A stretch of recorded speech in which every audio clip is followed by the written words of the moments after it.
Everybody, keep your spine erect.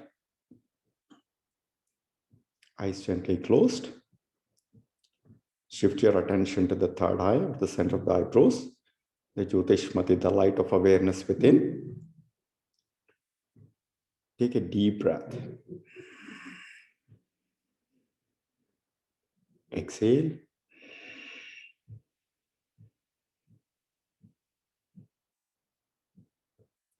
One more with Ujjayi.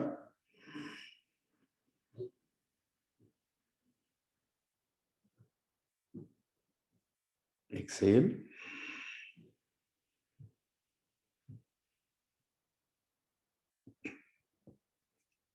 Let's begin today's session with the opening chant.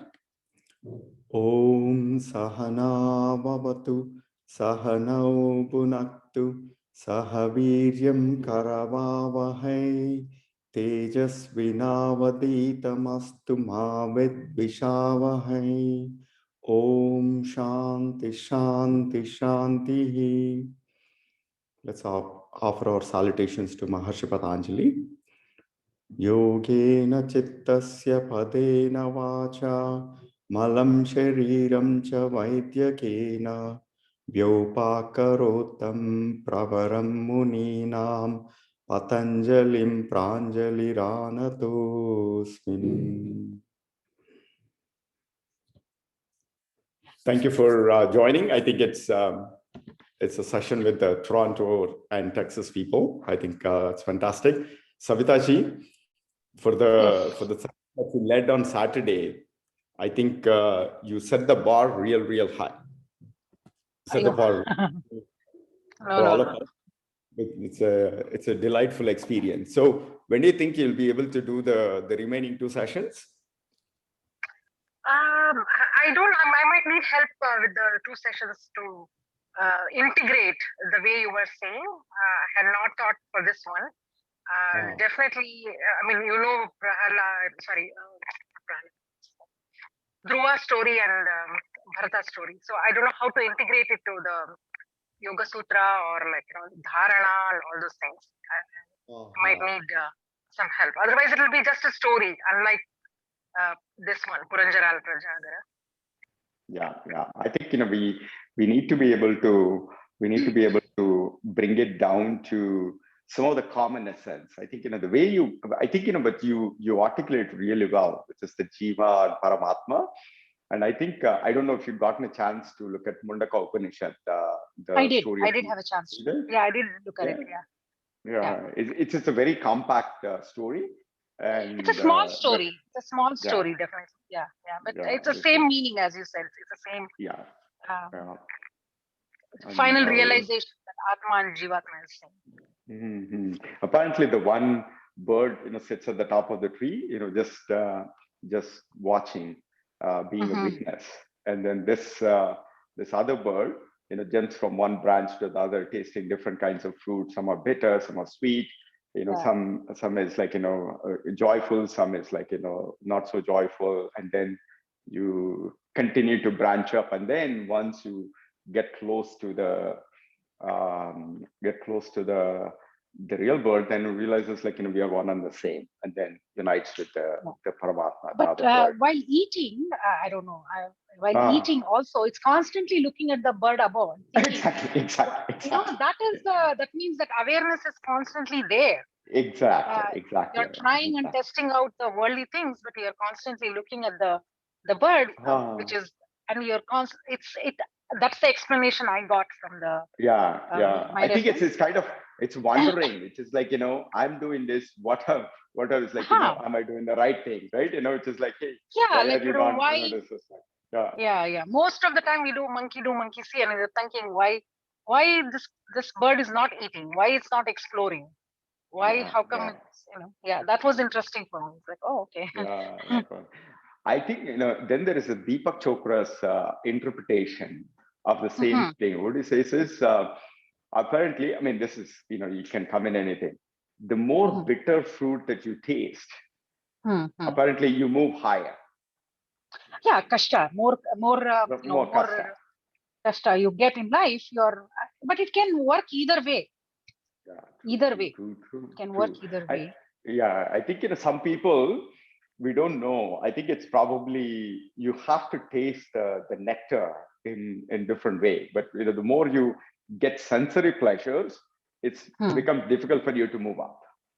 So the more you actually get the other pleasures, which is devoid of the thing that you said, right? The 10 the soldiers or something, right? Which is like the Indriyas, right? The Karmendriya. Yeah, Jivendriya and Karmendriya. Karmendriyas, which is fantastic. So Dr. Sunil, you missed out a fantastic session from Savitaji last Saturday, where you want to give a quick 1 to 2 minutes overview synopsis of what you did. Actually, that's a good time. I don't want to bore Priya and the other team who read it. Sunilji, you may want to watch the video, maybe. Yeah. Okay, Jay, no problem. Yeah. I think, let me summarize. I think what Savitaji did was she covered the Puranjana and Avignata story from Bhagavata. And it's nothing but, it's a story of Jiva and Paramatma, which is also summarized really well in the Mundaka Upanishad. And the thing is, she actually created such a delightful experience with beautiful slides, and the narrative was, just spectacular. So it was a total credit should go to my daughter. My daughter did a good job. Yeah. So what I would like to do today is, as I said in the email, we have a set of topics that we're going to cover. And today what I want to do is, at least bring it to a closure of the thing that we started, which is the defined you. And then this coming Saturday, I would want to cover this, one of the 6 foundational elements of Bhagavad Gita, which is about Dharma. And it's part of the Sri Ramji's Bhagavad Gita Foundation series. I think I would probably focus that on Saturday. And then I also posted a list of topics that we want to cover for the following session. So if you have any opinion, any suggestion, the preference, please let me know. But I think that's what we will probably do on Saturday. Today, I would want to focus on the second part of the Define You, where it's all about some core principles that I believe in as part of our journey as a leader and the yoga ambassador. Any comments or thoughts? Let me quickly share my screen. Sunilji, while I'm bringing this up, at some point I would love for you to pick up some topics, because you have a wealth of information. We'd love for you to actually give us a taste of some of your excellence and some of your insights. Certainly, Ji. I think I am not certainly experienced. I cannot going to say anything like that. So I'm very newbie, but I can certainly do whatever I can. I see. I think I shared this. Dr. Sunilji is a very highly accomplished, and we can actually see his reflections. And recently on the COVID thing, there's a beautiful talk that he gave, and also not only the talk, but the action that they are doing as a free community service, taking care of the COVID patients. So, Sunilji, I think we both need to spend some time, but we look forward to your insights. So as part of the Define You, there are 6 principles that I actually believe in. The first one is, it's about, we all need to owning this art of storytelling, and particularly our life journey, if you can actually interpret that as a storytelling. And then there are 2 types of storytelling, and one demonstrates the kind of resilient people that we are, and the other one is more of a it's almost maps to what Kanikaji was saying, is life happening for us or life happening to us. And then the second one is kind of maps to that. This is the Carol Dweck's growth mindset versus poverty mindset. And the third one is challenge the status quo. Status quo is probably one of the biggest barriers for our growth. We always have to hit refresh and reinvent ourselves. And while we're doing that, we also need to look at the several things that are happening and build a technique of connecting the dots of all things that are happening around us. Because every time the world presence with new environments, and we need to continue to interpret and connect new dots across domains. And the fourth one is about the network effect. It's all about give and take. That's the universe formula. And the fifth one is karma yoga, which is about understanding that the world is non-linear, and let's not be entitled to the outcomes, but only be entitled to the right work. And the last one is about our identity, interpreting and continue to expand our identity beyond the boundaries of physicality and what our body and mind makes us believe. So these are some of the core principles that I believe this can apply as leadership across all the domains, particularly once you have make an intention of being an ambassador of yoga and Advaita and the Oneness. I think these are some of the tools that we could use to create the maximum influence in our purview. Any questions or comments? Do this make sense, the six? What do you mean by ambassador of yoga? Yeah. So one is ambassador of yoga. I truly believe that all of us, in fact, you mentioned last time, right? Which is like you have an intention to become a yoga teacher. Ambassador of yoga is, yoga is a beautiful knowledge, and there are 4 stages of learning, right? Which is one is Shravanam, Mananam, Nididhyasanam, and Sakshatkar. In other words, when we are practicing yoga, number one, we are connecting to the essence. And once we have the deeper conviction, we would want to practice what we learn and reflect that in our way of life, but also introduce this essence and this gifted knowledge to more and more people that are around us. That's what I mean by the ambassador. In other words, reflect that in your way of life and try to share this joy and the truth with more and more people around you. Okay.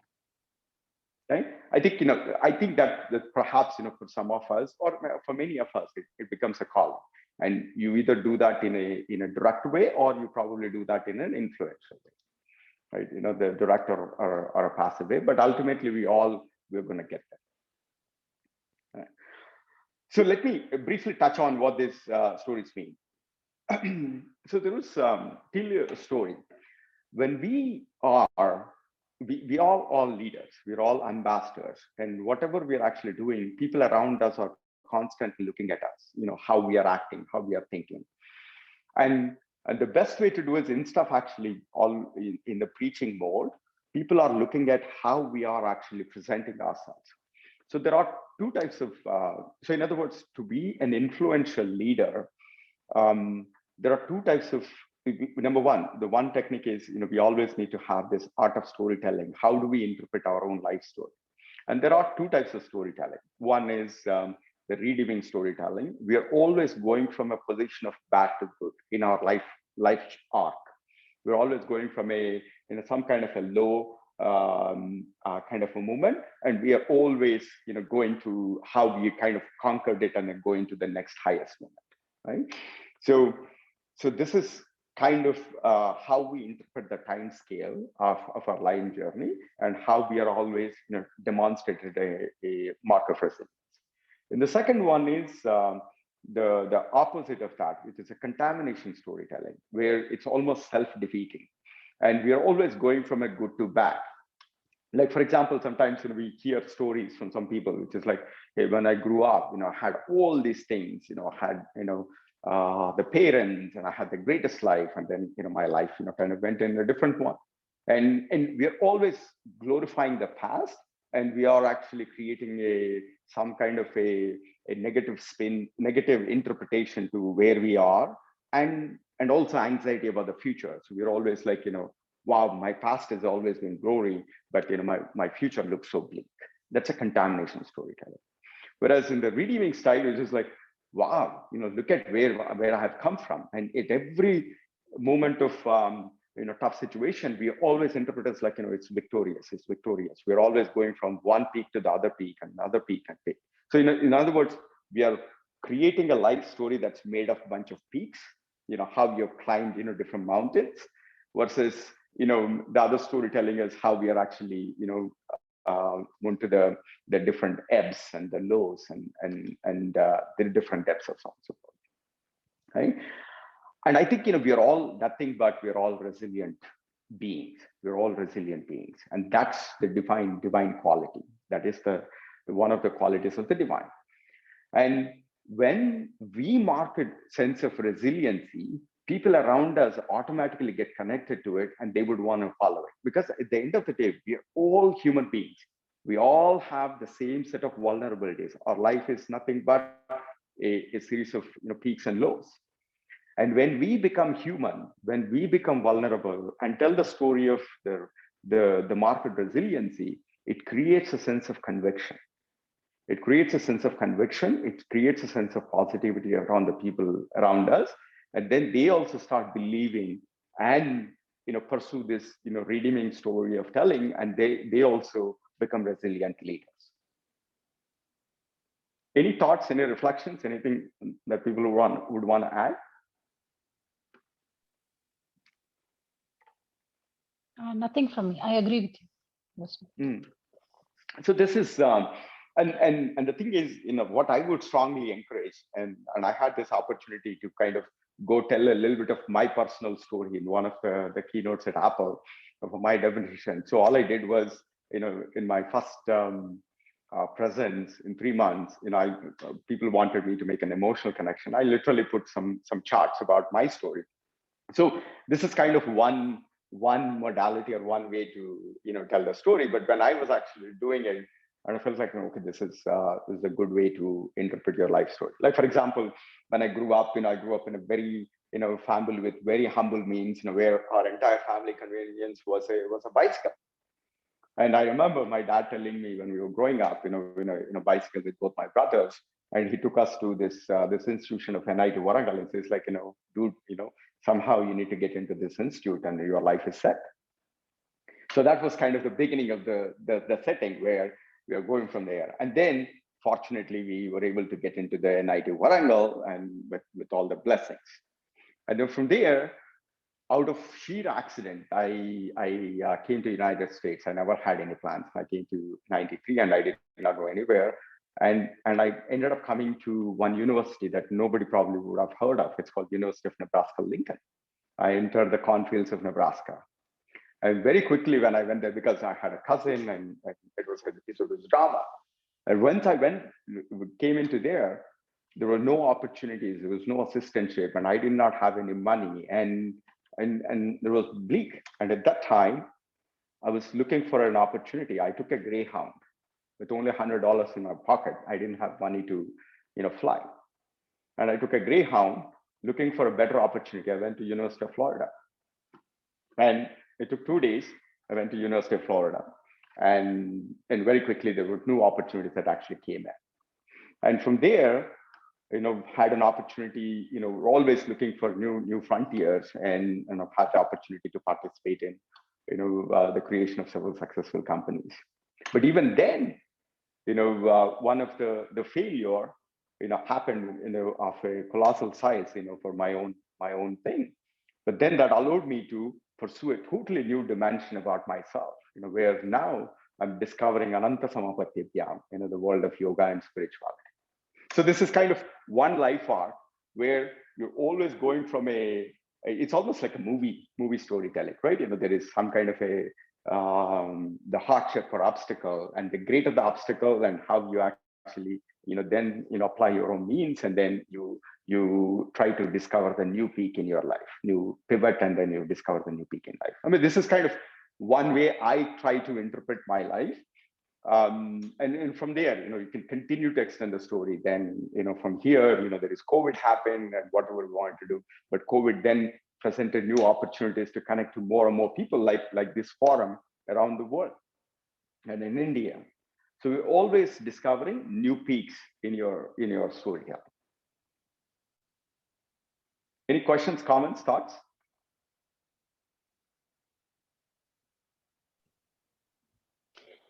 No I mean, question. uh, It's my daughter says it's not always about you. So how do you I mean, not in a mean way, but it's like you always come back to what you did. And I understand, like my father also used, I studied under the kitchen, eating dalda and all. So I feel, how do you say the story to youngsters without you making them feel that, look, what have I done? I mean, my path is not the same. Like, how do you communicate? Maybe they don't want to see you as a hero. They want to see you only as a human being. True. Actually, there are two elements of it, right? The way to interpret this. One is, or here is how I look at it. When I actually look at people around me, almost everybody, and in fact, this is also one of my, very favorite lyricists, from Telugu, Siruvennal Sitaram Shastri. The thing is, people around us, we're all human beings. We're actually going through similar set of struggles, with financial or health or relationships or career and so on and so forth. And everybody was trying to figure out how to tackle this. The one way we want to create it, I mean, this is only one approach, right? There are two ways of approaches that people would have, which kind of leads into the next one. The more and more people build some level of tolerance, they accept the status quo, and then they want to maintain that path, whatever it is, they accept it. There are some set of people who always are trying to, it's just like, okay, take control of the situation, and they are trying to move to the next thing. So the main intention behind here the thing is to really, how do we cultivate a growth mindset? Like, hey, I have the same problems like you have, and I have the same problem, but we are actually trying to, it's all of us can actually cultivate this growth mindset. We do not have to accept the status quo and actually get to the next level. I think that's the intent behind here. It's not about you and me. It's about making a connection with this. Like, we're all similar. We're all made of the similar capabilities. We all go through the similar kind of set of obstacles. But I think, the one of the success mantras is always like, okay, don't accept the status quo. Try to cultivate and get to the next level. And showing us that, we are actually being nice. And there are so many examples like this around here when we look at anybody's, biography and so on and so forth, but only not some people, everybody's story. I mean, if you look at Steve Jobs' story, he used to go every week for one meal. The only good meal that he used to get when he was in the college was walking about 11 miles to go to a Hare Rama, Hare Krishna temple. And that's the only good meal that he would eat once a week. So it's not about dalda or this or this. It's about every one of the being. There was like, the successful people, leaders, or people who are actually trying to challenge the status quo. They're always trying to apply this kind of a growth mindset. And we can actually learn from that. I mean, when you listen to a story of a Steve Jobs, and it's just like, oh my God, when he could actually do this, he's exactly like us. And he's able to push the frontiers of, in fact, he was even, for the company that he founded, that is his baby, he was fired. And he was fired. But he was like, and he basically believes that this was the greatest thing that it ever happened to him. And these kind of situations all happen to us, perhaps at a different scale. We get fired from our jobs, we get from our, thing. And that could be devastating for all of us. And this kind of storytelling, whether it's a Steve Jobs or anyone or for all of us, actually, when we start presenting it, everybody can connect to the same level. It's only the intensity or the scale of the stage might be different, but it's always probably a similar arc. There are only, that kind of leads to the next thing, which is the second principle, which is what Carol Dweck says. There's a growth mindset or there is a poverty mindset.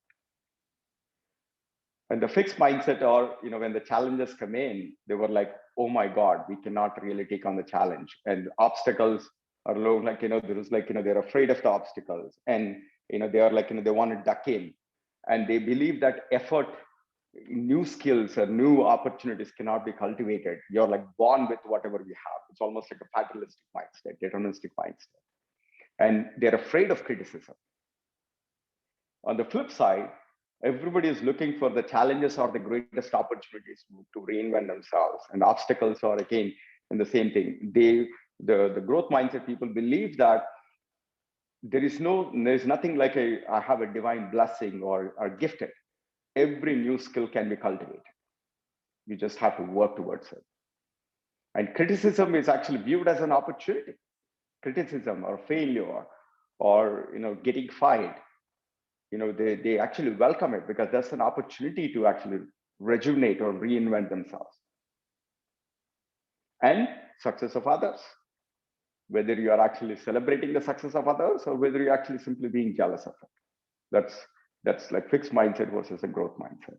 And this is also something in the Patanjali Yoga Sutra that's also something there, right? Which is like mudito versus amudito, which is like, which is being like, poking holes at other people's success instead of being inspired and celebrating it.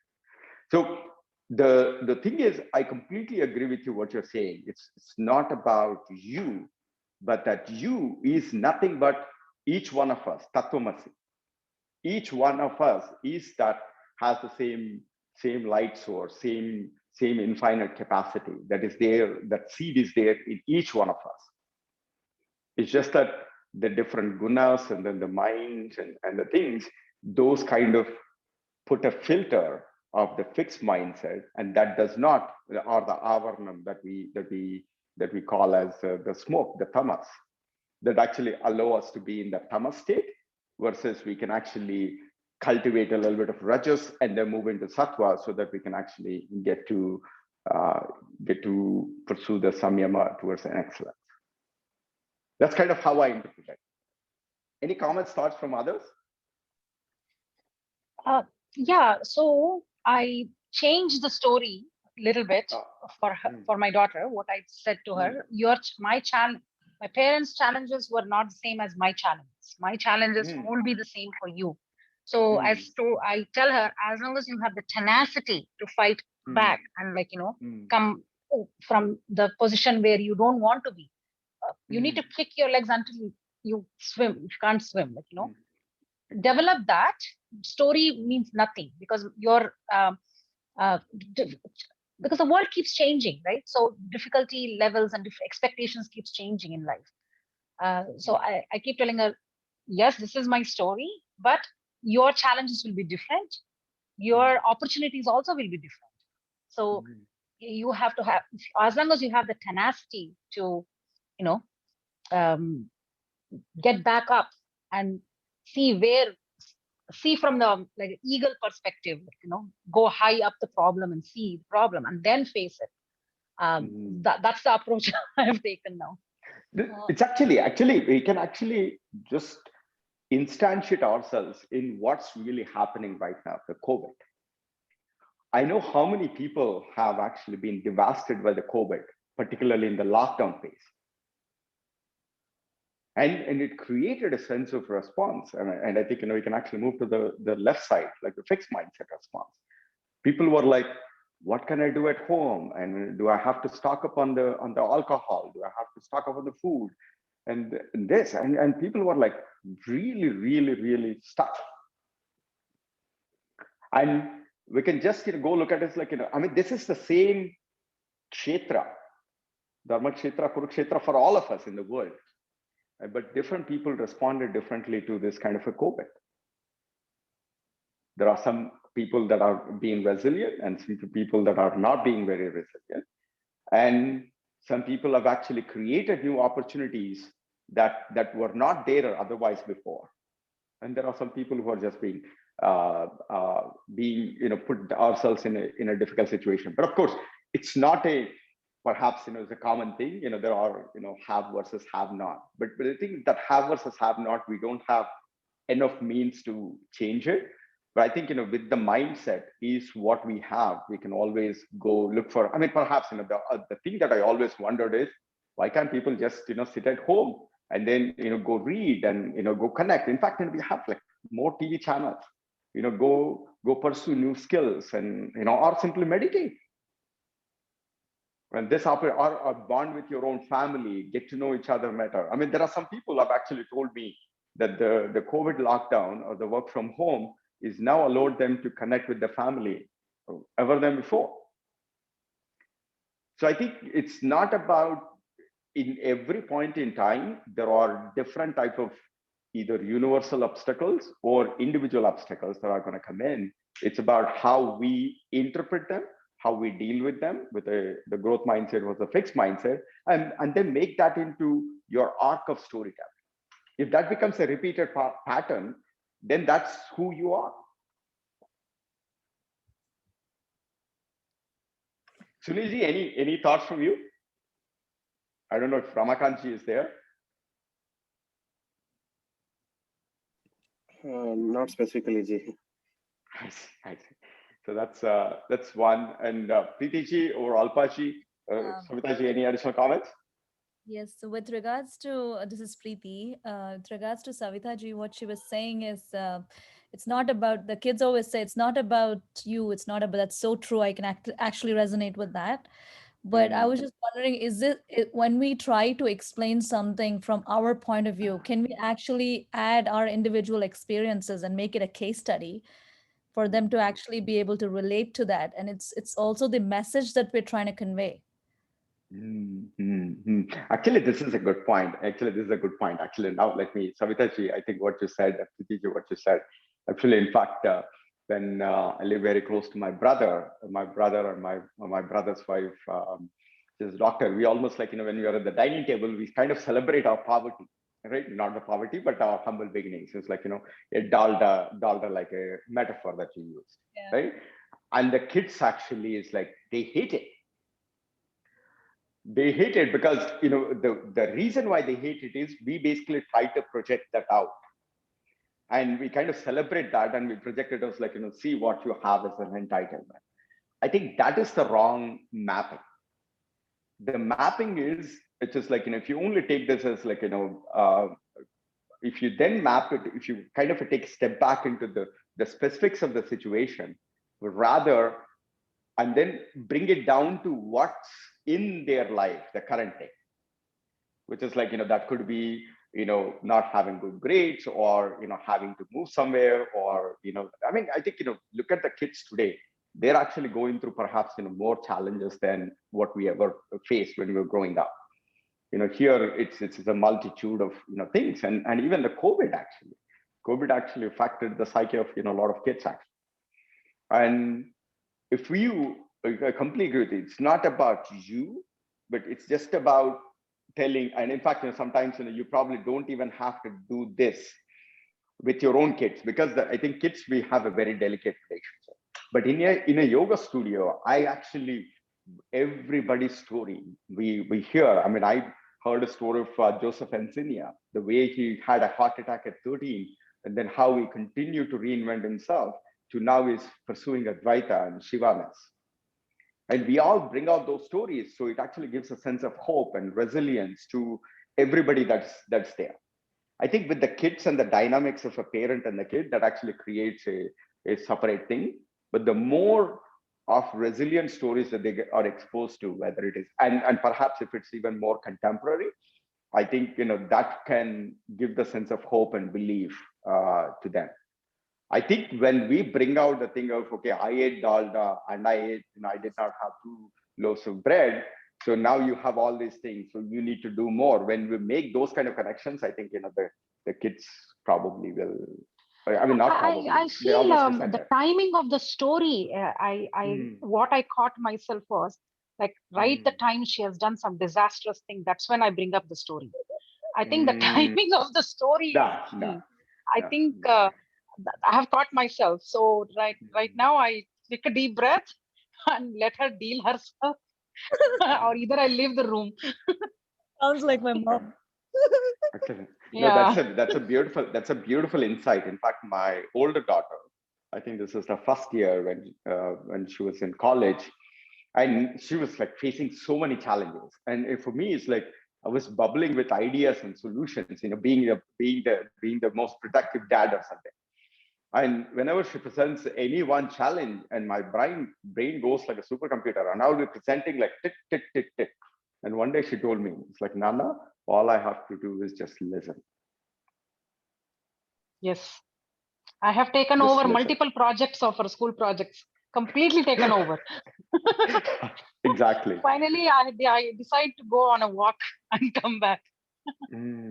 I think, even that the thing is, I mean, it's a great opportunity that they are actually willing to share that with you. If they actually do that, it's great. But when we get into the solution mode, I think that is when it actually creates a problem. Because number one, they're still not able to process what's happening in the situation. They're not yet ready to be in that solution mode. So we just have to, and in fact, my exec coach told me, there is an element of deep listening that we need to do. It's beyond words, it's an emotion. And to get the complete picture of the situation. And in fact, when you're having the conversation, or what he says is like the deep listening goes to such as the mood, body language, and what they're trying to get in the insight, what's on in their mind, to even gauge like, what's the sense of misalignment that you have. And then practice this, the slow motion, defer the solution until the very last moment that you have to act. And with the kids, I think, I mean, I learned it the hard way until, my daughter actually told me on my face, it's like, no, you just have to, when I'm telling you, you just need to be in the listen mode. Yeah. Listening is also an action. It's actually meditative, actually. You have to be in the moment, and then that listening, you have to be in the ekatattva abhyasa. What happens is, you remember when I was observing myself, when I'm acting, I'm responding to the periphery. Right? The first reaction that's happening, I'm actually, responding to it. The deep listening is you have to go to the ekatattva abhyasa, go to the core, and then defer the action. Because actually, you said, like, the listening is actually the deepest action that you can surrender and give your 100% to fully understand it. So I think, so the thing is, I hope I'm not misrepresenting. The thing here is, how do we make ourselves be more vulnerable? I think that is one of the secrets of anybody that is actually being leaders, right? For example, here we look at it. We are trying to practice yoga. When you practice yoga, somebody basically is like, it actually creates a sense of separation. When somebody is like, supposedly at a different level than the others, it's just like, what it actually immediately does is like, okay, that's not us, we are separate. We start labeling people. Okay, they are like experts, we are not there. This is not meant for us. The whole deal is to, how do we what's the right word? It's not, how do we bring into the common strata? Like, that we are all humans, we are all made of the same levels, and we all went through the same thing. All it comes down to is like, it's not even, forget about the abhyasa or something. There's like a Malcolm Gladwell's, 10,000 rules, 10,000 hour rule, right? Out of outliers. Expertise can only be achieved, or the samyama can be only be achieved for those people who have actually dedicated 10,000 hours in pursuing that excellence. It's like, it's a scientifically or systemic, study proved out thing. So when you bring it down to the 10,000 hours as a common thing, there is no built-in magicians or things. At some level, we all become mechanics. And that's something that we need to. I don't know if I'm even making sense. No, you're making sense. And also, I feel we need to know our audience for what you're laying it down. The story has to change for each audience. Your vulnerability, you need to know where to show, where not to show. I think you need to know your audience. Absolutely. Yeah. I think vulnerability is, I think what I'm realizing is, when I follow some of the leaders in different walks of life, people actually become more easily vulnerable. And in fact, there are some people who actually explicitly self-deprecate. They're very comfortable in the self-deprecation aspect, right? But anyway, that's a separate thing. But I think, let's agree on your own thing, which is like, know your own audience and be vulnerable. And the vulnerability needs to map to the context that you're talking about. right? Whether it's in the I yoga think audience. vulnerability is being authentic. You don't have to put down or put too high of yourself to anybody. It's just you also stating the fact with being yourself. I think vulnerability gets a very bad rap of saying, "Oh, I have to be vulnerable." Like, I mean, what? So people can walk all over me? That's the attitude people will think. But I think vulnerability is just being yourself, being in your element, but not putting yourself too high or not putting it yourself. Like, you don't have to put low down for people to like you. And it's also not about talking to people like, oh, like me, look at me kind of a thing. So I feel vulnerability is used very, I don't know, it's taken in a different context. That's what I felt when people talk about vulnerability. Well, actually, the thing is, it's in fact, that's a Sankhya, right?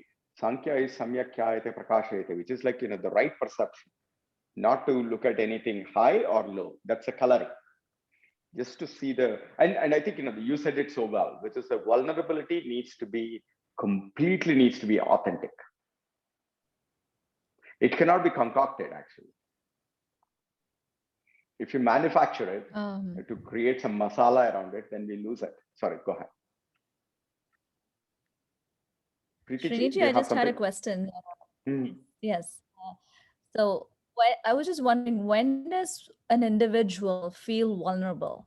When the individual is not in their own comfort zone, or they feel the atmosphere around them is making them feel vulnerable, or what is the feeling? Actually, that's a good thing to ponder. Actually, what is being vulnerable mean? Vulnerable, I think, if I were to look at it, is you're operating under suboptimal conditions for any situation. Right. Like, you're taking on a task, but then you have suboptimal resources. That could be your body, your mind, or the resources what you're required to perform, and then you're not equipped to handle it. Right. So is it because you don't feel a state of equilibrium at that stage? You're not in the balanced state? That's when you feel vulnerable? That could be just like, as an example, like, for whatever the reason, right? You may have to go somewhere and you don't have money, as an example, right? You may be equilibrium, but it's just that you don't have the right goods, like, right goods. Like, as an example, here's the deal. I think, if I were to map out the Vivekananda's journey, when he came to Chicago from Boston to attend this World of Parliament of Religions, and he lost the slip where the recommendation and where to stay and all that stuff, he lost it on his train. And he landed in Chicago, right, and he did not have any address. He did not have anything to eat. I think for a couple of days, I believe he stayed in some public places or something. And he hasn't eaten. Right. So he was vulnerable, but in that vulnerability, he hasn't lost his equilibrium, right? His mind is always like, okay, it's the growth mindset he's actually doing there, but there is an element of physicality and the resources that make him vulnerable. He doesn't have anything, right? That's just loss of physics. But he was there. He was not calm. He did not really go and do all kinds of craziness. But today, if you look at it, if somebody is were to put that level of situation, people freak out. But he was equanimous, and he was like, simply walking with his entire thing. And then there was this one lady that approached him, and she looked at him and was like, who are you? She really welcomed him to his house. And then he was telling the story, and she knew that entire World of Parliament of Religions, and she made new arrangements, and he was able to make that speech.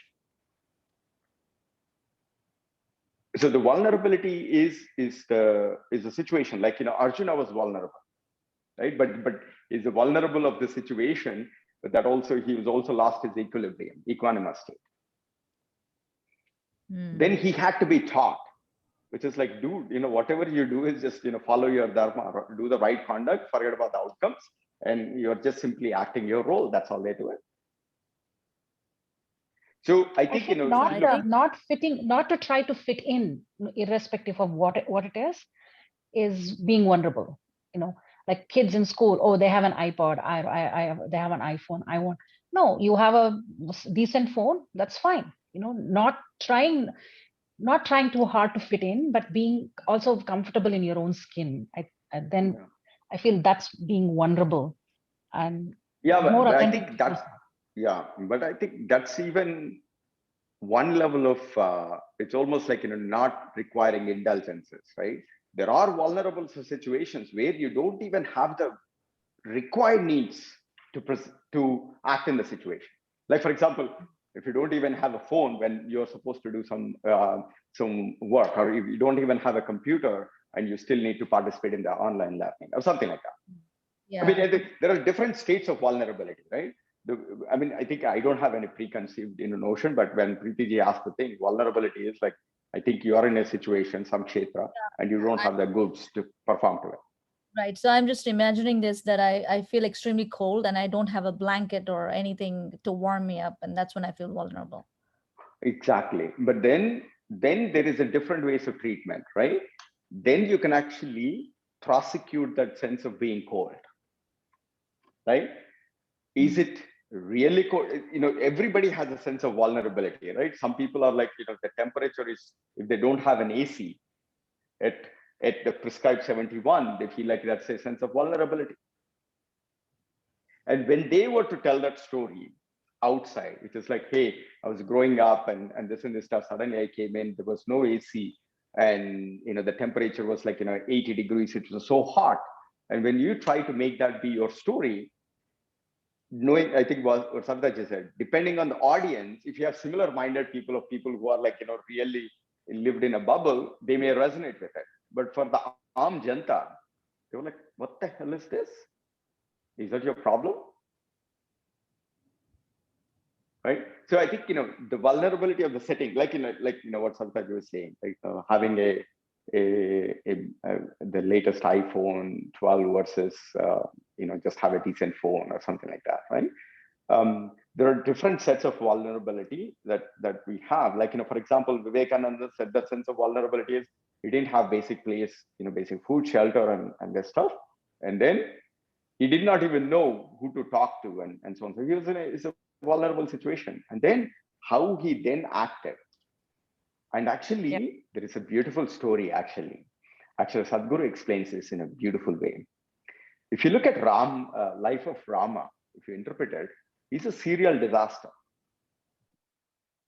Right? He's a serial disaster. He's actually going from one thing in the start. But then why do we worship him?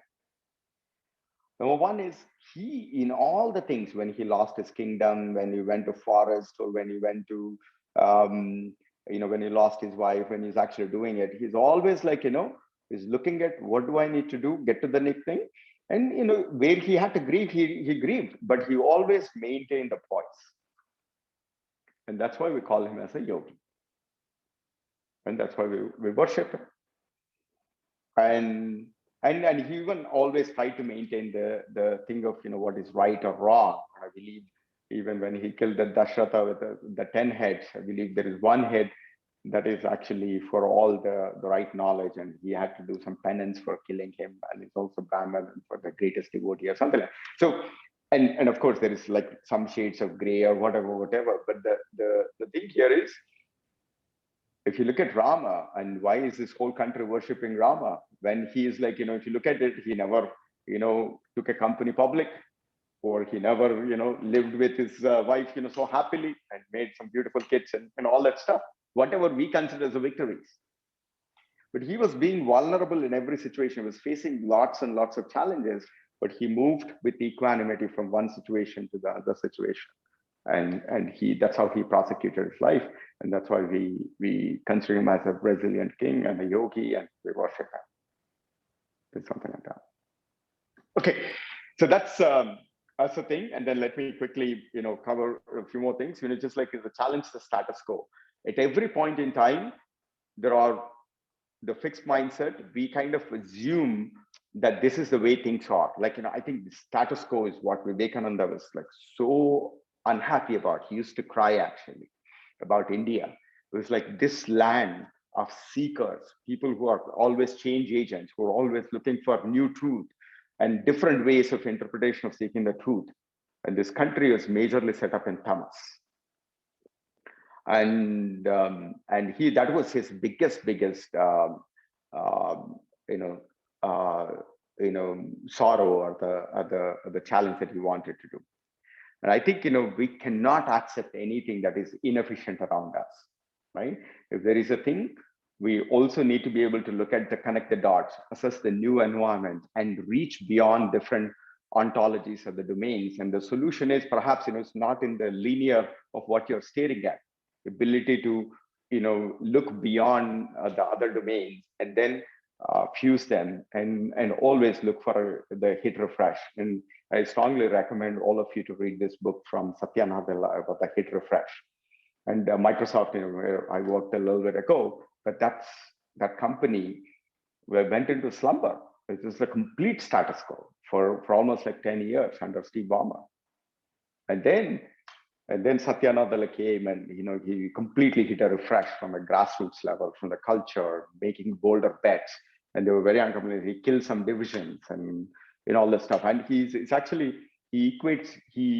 maps the transformation that he's been leading at Microsoft with his own personal journey, right? How it had happened him to force reinvent his life, with the first son who is completely autistic, who doesn't have any muscular movement, and then how it actually explored new dimensions in his life.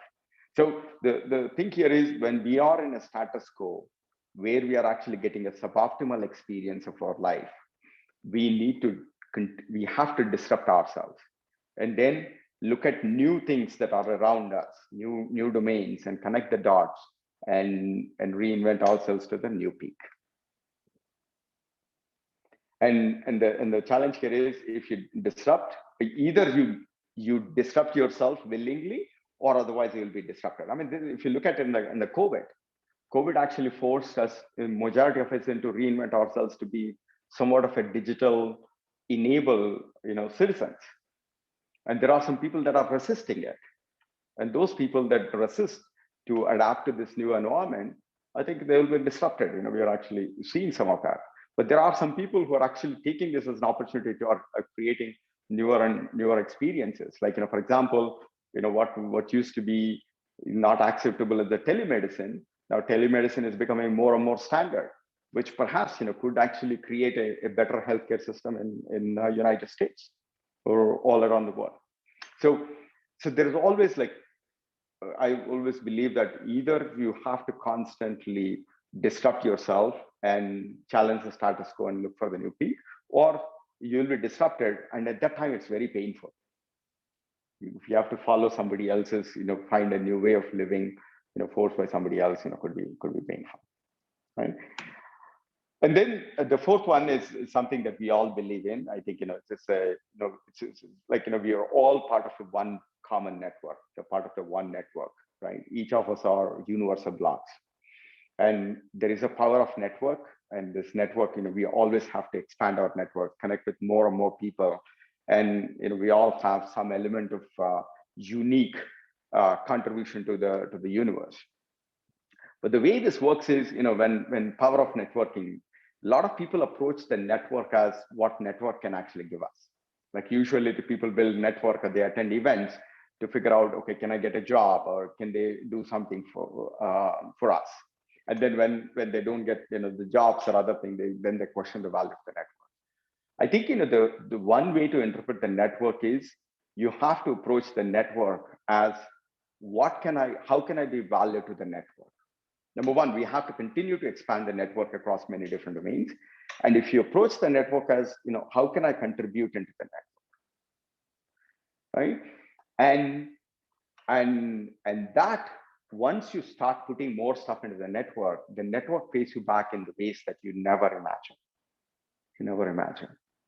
And then for that, we have to become less about us. The less that you are, then the more it actually comes back to it, right? So, and I think, it kind of maps to the thing is, it's just like, if you approach in any intention, in any forum, your approach is like, what can I give here?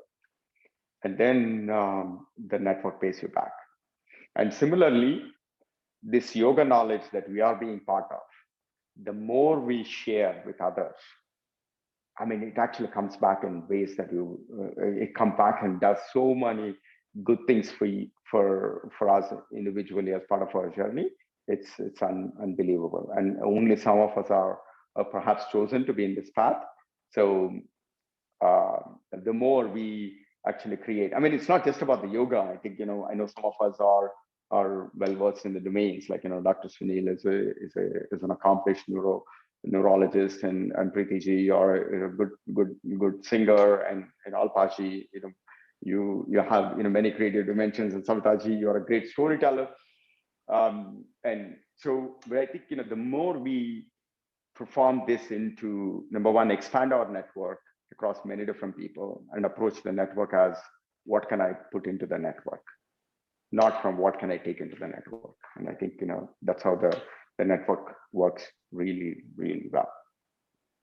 Does this make sense? The network effect? Yeah, I never heard. I all this time when I had taken networking as okay, what can I get from this kind of thing? I like this approach. It's when you go with the approach of giving, you will obviously come back with lots more. Yeah, exactly. And in our accommodations too, when I try to tell my kids about that, when they have a meeting with somebody, like anybody in different walks of life, you should have a map of mental moment of how can I be of use to you, right? I mean, with a sincere element of curiosity and the general thing, and then people love it. That shows the preparedness. That shows how much you actually understand about who I am. A lot of people, when you make a connection, when I connect some people, and they basically it's like, hey, they just simply, for instance, like, hey, can you tell me I'm looking for a job, right? But when you ask the question of how, instead of asking, can I get a job? If you were to frame it as like, hey, I'm versed in this and this and this stuff. Here is how I think I can add value to you, right? And then, and you have to own that perception. You have to have a conviction. Then I think all the right things are going to happen. I think, I mean, I had this experiment with one lady I hired, I think about 2 years ago, and she just on LinkedIn, hey, how should I prepare for the interview? Just like, okay, just go watch some of these videos about what we're planning to do. Just come in and tell a story about how you think, you can add value to that version, or otherwise. Be authentic and tell the story. And once she came and she delivered the presentation, which is like, it's a no-brainer, right? So I think it's always, and then when you're always presenting, it's like, what can I give versus what can I take? And emphasis more on the give. I think that's why they basically said give and take. And next, just to add, Sriniji, right? The Simon Sinek's golden circles. I think next week you should, or sometime, just if you could present that as well. When we talk anyways, how do we put the why first, and then the how, and then the what, right? Instead, a lot of times what we do is only get stopped at the what. And it's very interesting. It changed my paradigm. And from that day, suddenly it gives them, you get as soon as you start with the purpose, suddenly the eyebrows roll, you get the attention. Absolutely. And I think that why is very important. We always have to, it's like why, and then what's in it for the other person. Why should the other person care? Why should what's in it for them, right? When you make it about, I think going back to what I was saying, when you make it about you, then I think it becomes, you may have some short-term gains, but in the long term, you may not win. Right? And then the fifth one is about, I think, understanding that this universe is a matrix. It's a completely non-linear quantum mechanics world, like what Dr. Sunilji mentioned in one of the things. And this really affected me, because I was entitled to some kind of what I thought was a success. And I was like, okay, if you do this, then it kind of leads to success. So it actually builds a sense of entitlement. And in fact, what I'm actually also noticing is the kids who have done reasonably well in the school and through the academic thing, they will have a hard time, adjusting in the real world, because they figured out a very linear formula.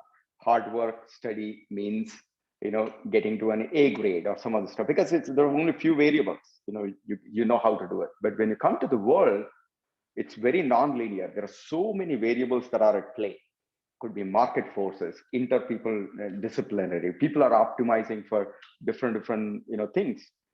So once you apply your own linear formula of, okay, hard work and this thing means success, and we may be disappointed when the failures happen, and then we do not know how to, and then we start asking questions. I did all the right thing, but I still did not get it. Then we start blaming the situations around us, and we suddenly believe that it's an unfair world. And this is where the karma yoga was actually created, which is like, this is a completely non-linear world. There are so many variables at play, from the universal forces to biological forces to interpersonal, and then there are so many chittas at play with different vrittis. We barely have control of our own chitta, and then how do we control so many chittas around us, right? So understanding that this is a non-linear world, so we are only entitled to exhibiting our right behaviors, but we are not entitled to outcomes. I mean, that is what is captured in the Bhagavad Gita, karmanyevadhikaraste ma phaleshu kadachana. And that's what Patanjali explicitly said in the Kriya Yoga. Tapaswadhyaya Ishvara pranidhana is the right way of action. Tapas is, you have to be in the intense, get outside of the comfort zone. That's a hit, refresh, growth mindset, and those things. Tapas is, you have to push yourself out of the comfort zone, but with the rightful means, swadhyaya. You're always not overheating it or less heating it, or not following the unlawful means, or not the right means. And then the third aspect of the Kriya Yoga is Ishvara pranidhana. Surrender the outcomes to the Ishvara. Right? That's the right way to approach the life or behaviors. And the last one is what we talk about all the time, which is like expand your identity. Expand your identity is limit our identity to this body and this mind and our associations. Like what Ramakanji says, me, my, and mine, the mama. The more we start obliterating the boundaries of mama, me, my, and mine, and start being more inclusive to including more and more people around you as part of you. So for that, we need to become more zero of your predestined labels.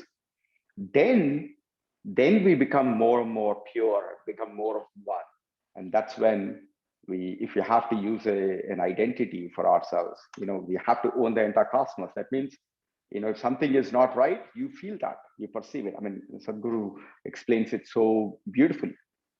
Today you only perceive any emotion of something good or bad, that's within your body. And then if you're connected to your kids, because they're part of you at some level, you empathize with that. And then your level of empathy for people somewhat in the tertiary circle or behind will be less. But once we start breaking this boundaries of the me, my, and mine, then whatever is happening in the remote part, you feel that same, you bring that into your sense of perception. And that's when you become Aham Brahmasmi, we all become one. And that's also something I was heavily influenced by the Sadhguru and the Advaita concept. That's when I thought about it's like, just put that as the 10, I have to become 0 to become 1. So I think, it's a very difficult process to become 0. I think you accumulating more stuff, not getting rid of stuff.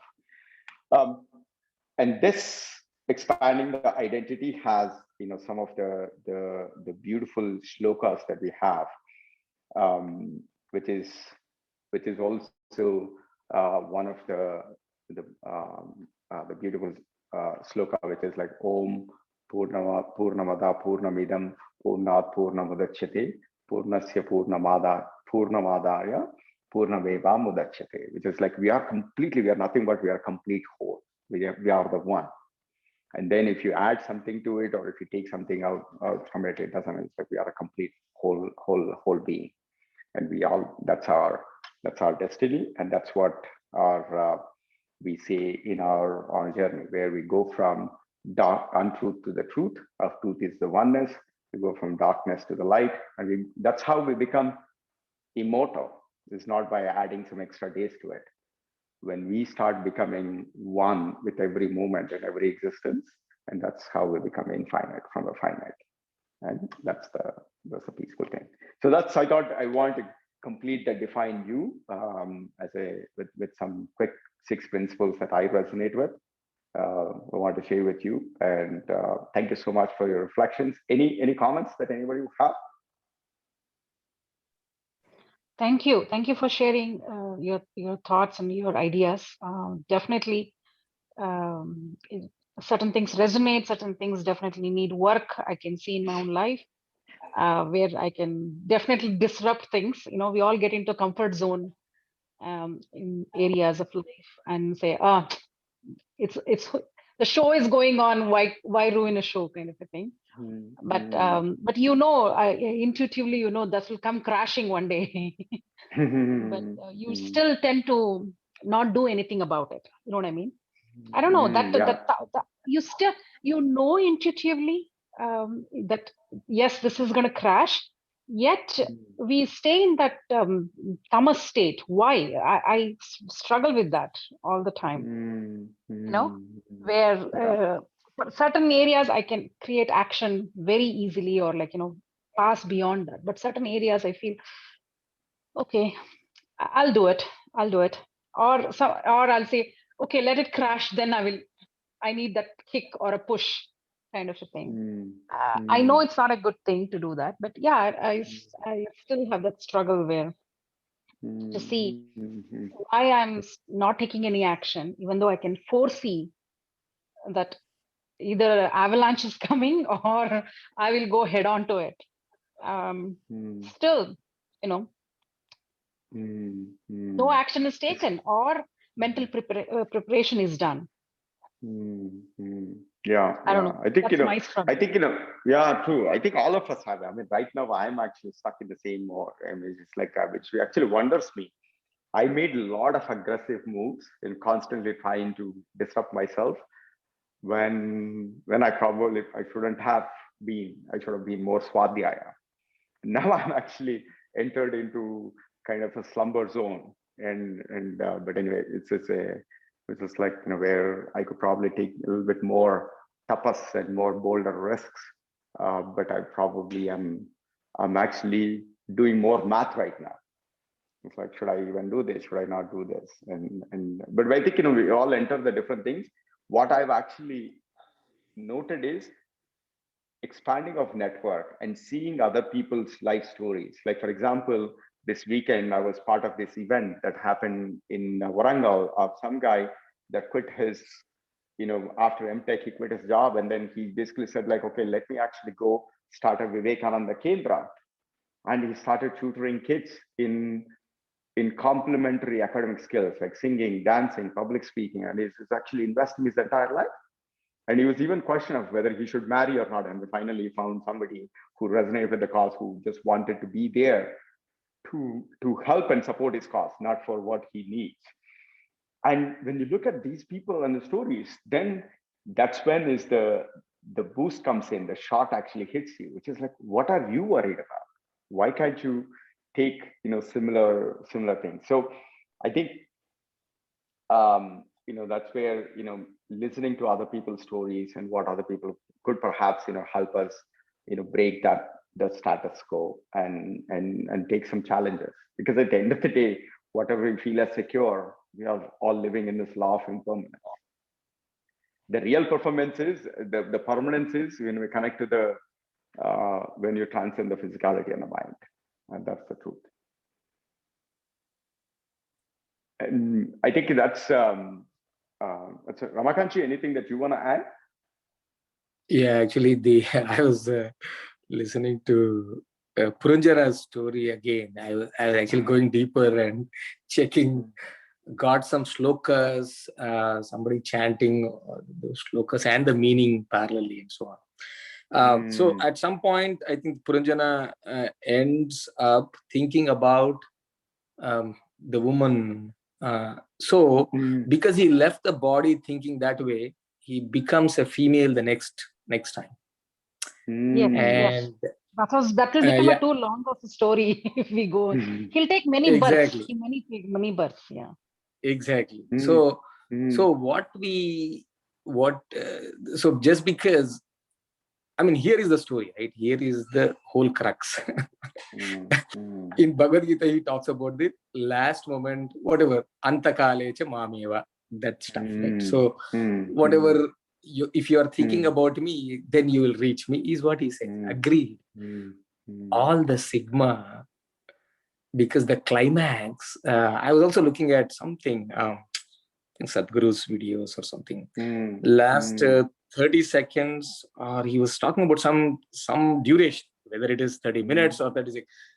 The entire thing, it seems, runs very fast. All the past, something, it goes in a trailer. Oh, yeah, exactly. Exactly. It will go just like that. So,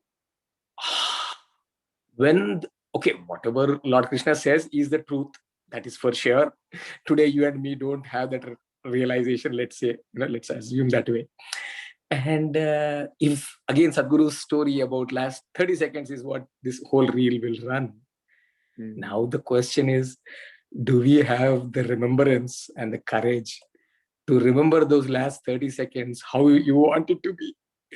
Right? This awareness, can it lead, where does it lead? The more serious somebody thinks on, the easier steps it becomes them. I mean, whatever as Savita ji said is very right. Why don't I take this jump? Well, we are used to certain things, and whether we take that jump or not. And I see one of my mentors, it's literally, he used to call me, we were talking every day and so on. And it's been almost an year that he is not talking to any one of us here around. He's just around this place, and not just 1, 2, 3 things, right? We just talk about everything in his life, and he talks about anything in his life, in our life. So much of conversation, spirituality, so much going on. And today he is not accessible to any of us. And that seriousness is because he's like, I have done my stuff and I cannot spend any more time. Now is the time I have to literally go to zeroness. That's it. No, he's not even giving his desires, his entertainment a possibility for it, right? Uddhared atmanatmanam atmanam avasadayet. So he's just, there is an entertainer in ourselves, there is a light in ourselves.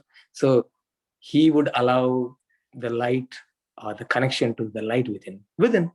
And his commitment is like, I can't, this is what is a choice, nothing to do with it. This is nothing angry upon others or whatever. I'm not giving my mind, and I'm not entertaining my mind anymore. So I think that those are the moments, and all of us will get it. It's not a big deal. That is where I think Sriniji talks about vasanas and all about this past karma, or even the Vedic astrology or the Nadi astrology, and all these come into place is because, hey, we do have the choice. But I think those help us to settle down. I mean, I'm not saying that we should let it go, like Rahman says, this chalta hai attitude that we have, or our Indian kids have, or Indians have, it has to go off, is what Rahman says. But again, Rahman. But again, hey, it doesn't matter. At the end of the day, each one of us is of different intensity, and it'll reflect in its own way. That's fine. So with that, I think, I mean, it's just like, the story that you said the other day about somebody from, I believe, Switzerland or something, or Sweden. It's like simply dropped everything and started walking. Just imagine what kind of bijas, look at what kind of seeds that gentleman had sown through so many janmas, right? I mean, you and me are equally available today. What is stopping us to just do that? Well, we are very interested maybe, or inside maybe we are experiencing the same that he needs to do. By the way, again, we are not saying here that just because somebody did some action, we can say or predict them thoroughly. No, right? Like some of my mentors are, they have been regular, going to the same office, doing the same thing. They are kicking the same mouse, going to the same theaters, right? And all. But the experience within them is utterly different, right? So again, we should not, I know that Ben Baba was the gentleman there, but just the outer action doesn't let us know that which they are experiencing within that song. And I think there's another story, right? We have this 10 ox, I don't know, the Zen ox or whatever they say. I'm not sure how many of you read. That's another good one to present in the coming weeks. How at the last 9th stage or the 10th stage, he's actually walking back to the beer pub and having his beer. Very simple. And that is after his enlightenment, right? At 8th or 9th, he's no more. There is no bull that he's playing with, and he doesn't exist. The bull doesn't exist. The mind doesn't exist, and he is normal. He's just wearing the regular clothes and looking absolutely normal. So I think again, one certain some of the signs of enlightenment is just being normal, right? And the day where we cannot say that this gentleman is enlightened is the true enlightenment, is what I think, at least. Right? With that, back to you, I agree with you, Ramakanji. I don't want to go I don't want to sleep on a ground. I want to sleep on my bed, but yet I think doing things consciously is what I have taken the path. Exactly. I think you don't have to walk. Slowly moving from like the other day when I was looking at it, right? We are conscious about our body. We are conscious about our breath. We are slowly, when we go deeper, we are conscious about our conscious mind, and then we slowly become conscious about our unconscious and subconscious mind. But still, we are in the being conscious. That is, there still is a possibility of me, the object, and the process of observing. But there is again within our own selves, when we say, we just exhale out and then, I'm done, and just relax there. Suddenly, consciousness starts to happen, right? Where you are no more start to become aware of something, and the subject, object, and the process of observing all merge, and it is one and the same, right? With that, back to you, Jay. Yeah. I think that's exactly where eventually it becomes Sharira Vishaya Loka becomes one.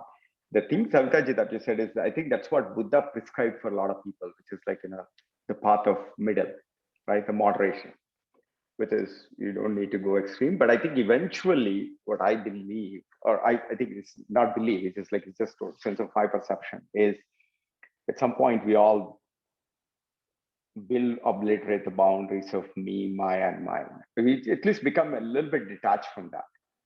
Once you take out that duality of the separation of me versus I, then I think that's when our actions will become more and more divine, because we are not just optimizing for our own beings. We're actually bringing more entities into your sense of perception. I think that's when it actually does. And there was that happens naturally. That happens naturally. I feel like certain things doesn't matter for me. I feel before it used to be. It has to be in certain place. A certain angle. I think it's over time you let go of those things, and all you want is it's you go you doesn't matter. Those things doesn't take priority in your life. I think that's where I think there is a prescriptive, right? Satsang, the right company of the knowledge and the food and the thoughts and the people and association, satsang, and cultivating a sense of seva and sadhana, the practices that we do. And then there is a fourth, somebody adds it like in a smile: satsang, sadhana, and seva. Those are the three things. And then the life itself has a brilliance of this, right? It actually tests you, some shockings. And then that will actually, like what you say, it's like the cracking the seed. That the cracking the seed in the moments will allow you to pivot from some other stuff. And you said like some people actually use this and nurture it and then grow into it a nice, beautiful tree. And some cracked seeds will simply become rotten. And then in that case, they'll be reborn as like, a woman or this or that, right? Whatever you want it to be. I think the one recently last week when I was in California, somebody was telling like, apparently he used to work at Apple and then he left. And then in Sausalito, just before when Steve Jobs passed away, when he went to Sausalito by the bay, and he saw this one fragile person sitting on a rock and he was simply staring. And they all felt that, this guy could be Steve Jobs, but he was very fragile and this thing. And they simply approached him and asked him, it's like, hey, are you Steve Jobs? And his answer was, I used to be. And with no emotion at all, with no emotion.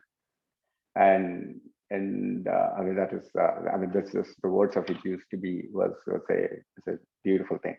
And he probably came close to that truth much before the last 30 minutes. And he even expressed that in his own words.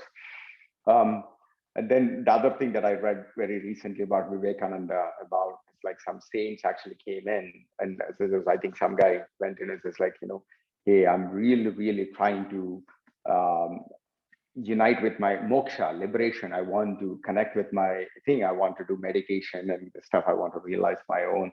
I want to get this moksha.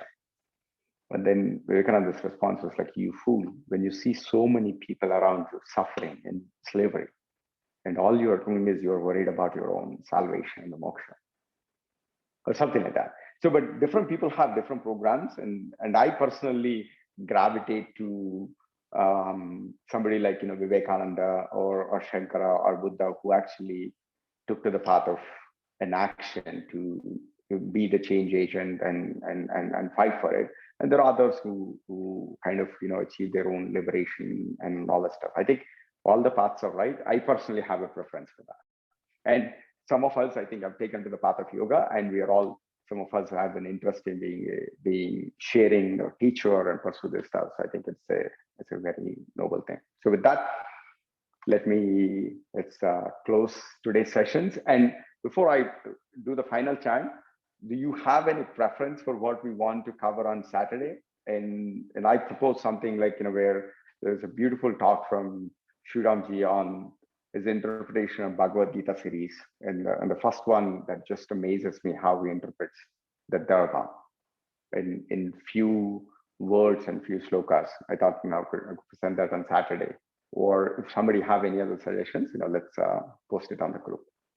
So that, everybody please close your eyes. Take a deep breath. Exhale. Let's chant Om.